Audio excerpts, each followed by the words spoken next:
में आपका दोस्त प्रजापति आरबीसी। लगातार यह महसूस किया जा रहा है अंधभक्तों के द्वारा कि आखिर राहुल गांधी ने एक तेलंगाना के सांसद द्वारा एक उपराष्ट्रपति की नकल उतारते हुए वीडियो क्यों बनाई। कमाल की बात है, 150 लोग विपक्ष के सस्पेंड कर दिए गए, उन्हें कोई फर्क नहीं पड़ता। पूरा का पूरी सांसद आज बाहर बैठे हैं और यही नहीं, संसद भवन अब भारतीय जनता पार्टी का कार्यालय बन चुका है, लेकिन इससे कोई फर्क नहीं पड़ता। अपमान हो रहा है यह कह करके उपराष्ट्रपति का कि उनकी नकल उतारी गई।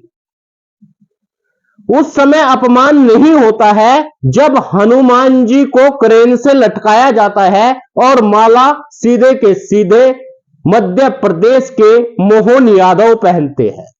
मोहन यादव अपने आप को भगवान राम का दर्जा देते हुए दिखाई देते हैं, तब किसी का अपमान नहीं होता है, अंधभक्तों को कुछ नहीं दिखाई देता है।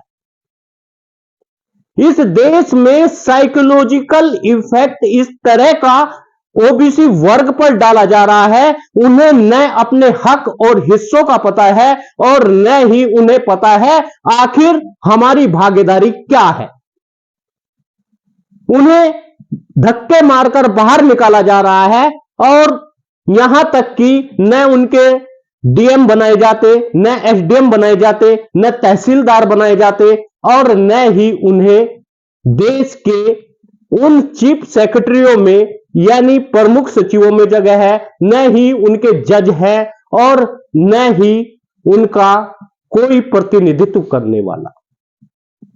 पूरी की पूरी लोकसभा में जिनके सांसद नहीं है उन्होंने शोर मचा रखा है, आखिर उपराष्ट्रपति की नकल क्यों उतारी गई।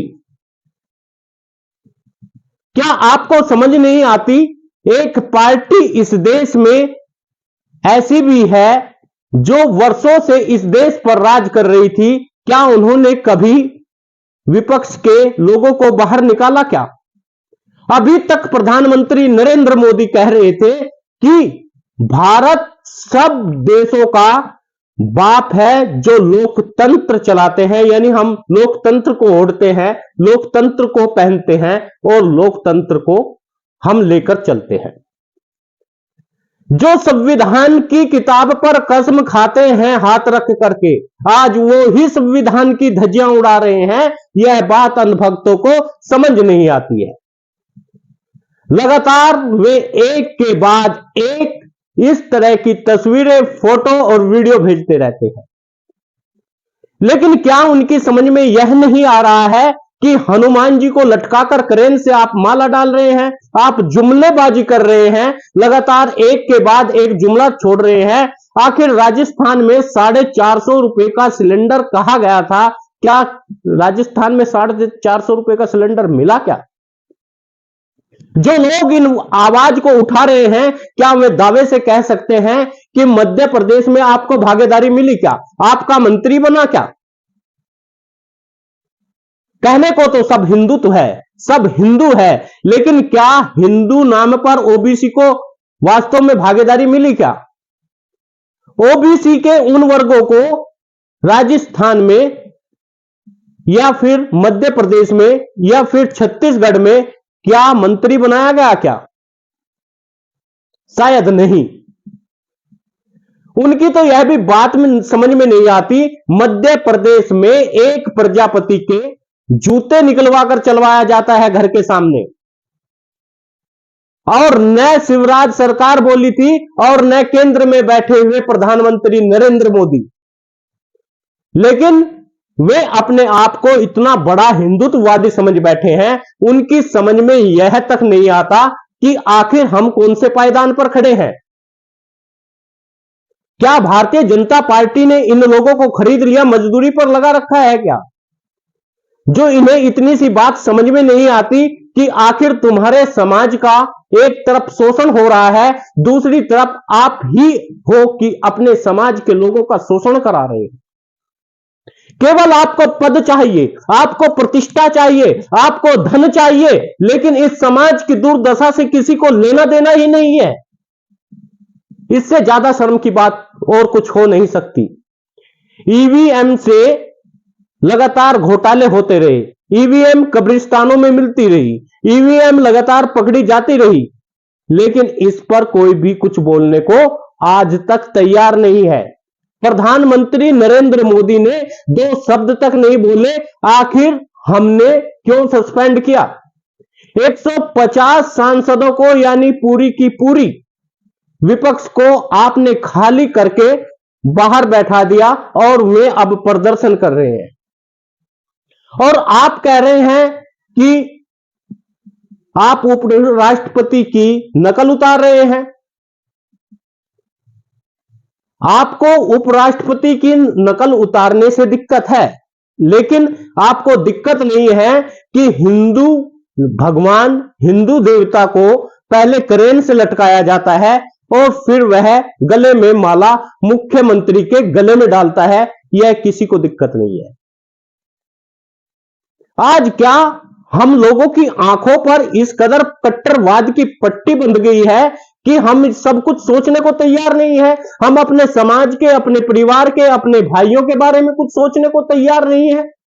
केवल हमें दिखाई देता ही नहीं है, हम केवल देखते हैं तो सिर्फ कट्टरवाद। इस देश में आखिर चल क्या रहा है, यह सोचने पर हम बिल्कुल भी विचार नहीं करते। क्या हम इतने बड़े अशिक्षित हैं क्या? क्या हमारे दिमाग पर ऐसा कब्जा हो सकता है क्या? यह वास्तव में ही आप कभी स्कूल के पीछे गए ही नहीं।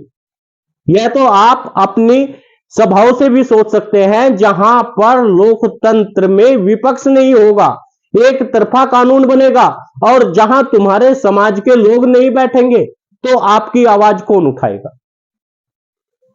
इस देश में दलितों, पिछड़ों, शोषितों की आवाज कौन उठाएगा?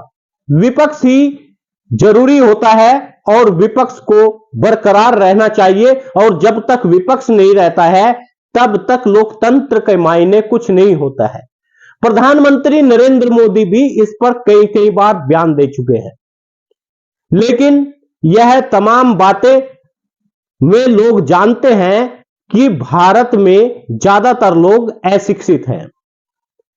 वे जो लोग अशिक्षित हैं उनकी समझ में नहीं आता कि उन्हें पढ़ा लिखा व्यक्ति किस तरह बेवकूफ बना देता है, और यही सब कुछ चल रहा है। आज लोकतंत्र के मायने बदल गए। लोकतंत्र में हमारी भागीदारी नहीं है। हमारे सचिवों में 90 सचिवों में एक भी सचिव नहीं है। हमारे मुख्य जज नहीं है, हमारे डिस्ट्रिक्ट जज नहीं है, हमारे डीएम नहीं है, हमारे किसी प्रदेश में मुख्यमंत्री नहीं है। आखिर क्या हम इस देश में है कि नहीं है? क्या हमने या हमारे लोगों ने कभी क्रांति की लड़ाई लड़ी कि नहीं लड़ी? इस समझ से जब तक हम बाहर नहीं निकलेंगे, जब तक हम सिक्के का दूसरा पहलू नहीं देखेंगे, तब तक हम यूं ही बिखरते रहेंगे और लड़ाई भी लड़ेंगे तो अपने ही लोगों से। हिम्मत है तो लड़कर दिखाइए और सच को सच कहकर दिखाइए। क्या हनुमान जी को क्रेन से नहीं लटकाया गया? क्या हनुमान जी ने मोहन यादव के गले में माला डालते हुए नहीं दिखाया? क्या हनुमान जी मोहन यादव से भी छोटे हैं क्या? इस पर कोई भक्त नहीं बोलेगा। वहां वे बिल्कुल चुप हो जाते हैं।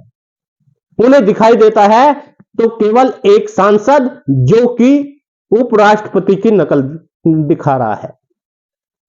आखिर इस देश में जो आप विधायक बन रहे हैं उन्हें पेंशन दी जाती है। उन एक दिन के विधायक को भी पेंशन मिलती है, तनख्वाह मिलती है, मोटे भत्ते मिलते हैं और तमाम सुविधाएं मिलती है। तो फिर वे कर्मचारी की तरह काम क्यों नहीं करते? क्यों मंच और माला पर बैठे रहते हैं? क्यों गले में माला डलवाने का काम करते हैं? क्या वास्तव में यह बिजनेस नहीं है क्या, जो हर कोई करना चाहता है?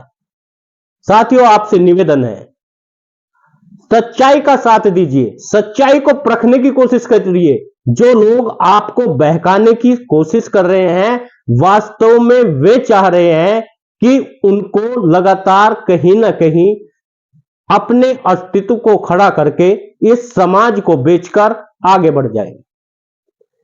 इसलिए आपसे निवेदन है, आप वीडियो को शेयर जरूर करिए। न्यूज चैनल यदि आपने सब्सक्राइब नहीं किया तो कर लीजिए और वीडियो को लाइक भी कर दीजिए।